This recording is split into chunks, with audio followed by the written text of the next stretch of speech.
Explore the profound mystery of identity and spiritual awakening with us as we delve into saying 22 from the Gospel of Thomas.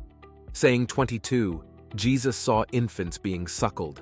He said to his disciples, "These infants being suckled are like those who enter the kingdom." They said to him, "Shall we then, as children, enter the kingdom?" Jesus said to them, "When you make the two one, and when you make the inside like the outside, and the outside like the inside, and the above like the below, and when you make the male and the female one and the same, so that the male not be male, nor the female female. And when you fashion eyes in place of an eye, and a hand in place of a hand, and a foot in place of a foot, and a likeness in place of a likeness, then will you enter the kingdom."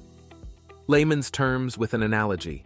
Imagine you're using a 3D puzzle where each piece can fit anywhere, and once completed, it looks the same from every angle and side. This saying teaches that spiritual unity and harmony, where differences disappear and inner and outer lives are aligned, is the key to entering the spiritual kingdom. Unravel more mysteries of spiritual unity with us. Subscribe to discover how these ancient teachings can transform your everyday life.